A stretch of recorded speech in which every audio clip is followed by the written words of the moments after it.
All right, Chad, let's talk a little bit let's get some latest intel on top uncommitted targets. And we'll start with one of the newsmakers right now. Five-star edge Anthony Tank Jones narrowed his list of schools down to just 3. We got Oregon, we got A&M, we got Alabama. Different points. I mean, maybe Oregon's maybe the dark horse here a little bit, but I think A&M, Alabama, are those the 2 teams that you see at the top of this one, or is it a 3-team race?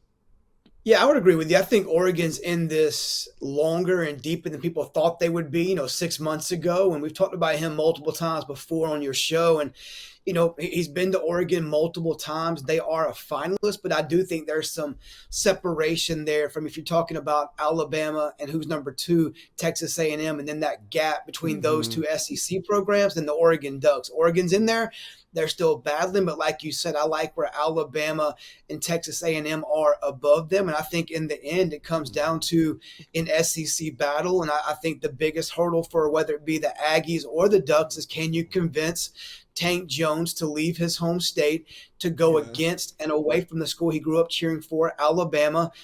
We know they made him a target from when Nick Saban was there, right? The transition over to Kalen DeBoer when he got into Tuscaloosa from Washington. And there's never been a let up, never been a pause in his recruitment. Bama has come hard. We think the best relationship is probably with Christian Robinson, the outside backer, edge coach at Alabama. So a lot of things are, helping Alabama in this race. He's a top in-state kid, but A&M cannot be slept on in this race. If I had to lean one way, it's hard to go against the in-state school, Alabama.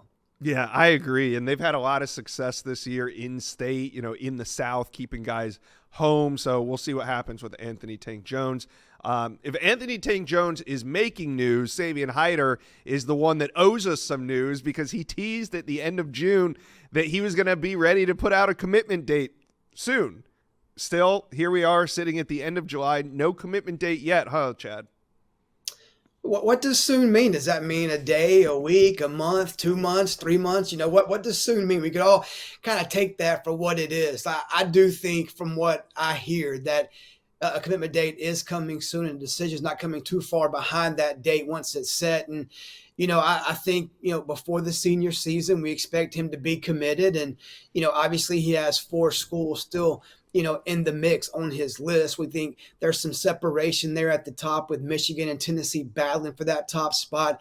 And then Ohio State and Georgia still kind of having hats on the table per se. But look, it's a battle. I continue to hear that Tennessee is optimistic about getting Savion Hiter in this class. He's been called to me by people at Tennessee or connected there that he's this year's version of David Sanders. David was different times looked at as, Clemson, Georgia, Ohio State, maybe trending there, but Tennessee stayed true. They got him in the end. Could they do the same with Hiter?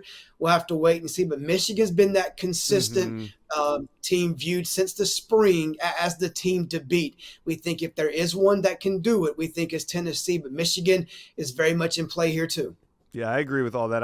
I would personally be surprised if he went anywhere other than Michigan, but still time here. Let's talk about another 5-star, Bralan Womack. If Ohio State, who's been trending this whole time, is the team to beat, who would you say is in that 2 slot? Is it the Florida Gators? I mean, they've been kind of runner-up this cycle on a bunch of 5-stars. They don't have any committed yet, but who would you say is in that 2 spot if Ohio State's the team to beat? I'll say very quickly Auburn, not Florida, not Texas A&M. Look, they're still in there. They're still communicating. They're still, 3 or 4 weeks to go here for Bralan Womack. And we know how things can change very quickly in recruiting these days. But as of today here, late in July, I tell you what, Auburn cannot be slept on in this. We talked about him before with Auburn being the sister place softball there. Obviously, it's close to home. Deuce Knight is a connection there from Auburn to the Mississippi ranks in high school there. They know each other. DJ Durkin's involved. TJ Rushing's involved. Hugh Freeze is involved. Look, Auburn, to me, is very close in this race with Ohio State. And, I wouldn't be surprised if they're not even trending slightly for Bralan Womack at this stage. They've done a great job laying out the plan. He's a very close-knit family there with his sister playing softball there. There's a lot of incentives there, I feel like, that to go play there where his sister's at for the family, for other NIL opportunities from a family perspective. So look, Ohio State's done a great job. That whole staff's involved. Their DB production speaks for itself. They're the reigning national champions. A lot of that staff's involved too. But look, there's a lot of Auburn buzz, which I think is very real on my side with Bralan Womack. All right, let's talk about another 5-star. That's interior offensive lineman Darius Gray. You had a blurb in your recent Simmons Scoop article on the front page of Rivals.com about a potential decision. Could it come this summer? Yeah, he told me we talked just here recently, 50-50 on that. I think at one time, just a couple weeks ago, he was thinking for sure, or at least leaning pretty heavily towards decision in the fall or even after the season and going to some games and things like that. Maybe a school too has gotten to him and kind of maybe moved that up a little bit. I know in his mind, he wants to be sure he makes the right decision when he commits and not commit too soon and then, take 2 or 3 trips in the season, decommit, flip or whatnot. So I think for Darius, for him to go ahead and commit and pull the trigger, sometime before the season starts, he has to be 100% confident. And to me, 2 teams, again, in the SEC are battling here for that top spot. LSU's made a strong push over the last 2 or 3 months from spring visits to summer visits. And South Carolina has always been there from the beginning, probably the early favorite to land Darius Gray. We think right now is LSU versus South Carolina with Clemson, Tennessee, and Ohio State rounding out the top 5. But 2 SEC powers are battling here between LSU and South Carolina. All right, last big name I want to talk to you about is Rivals' #1 ranked cornerback out of Oaks Christian out there in California, cornerback Davon Benjamin. We're getting really close to his August 2nd decision. What do you make of this competition? Who's the front runner here?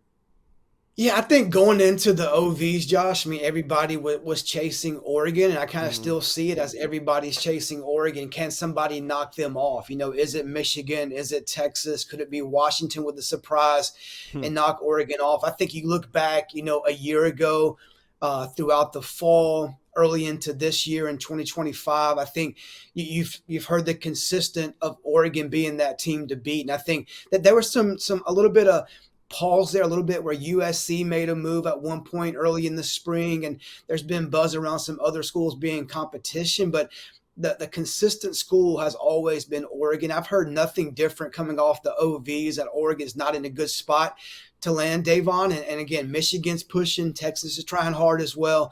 But again, I think Oregon has the best chance to keep him as far as get his commitment in this class.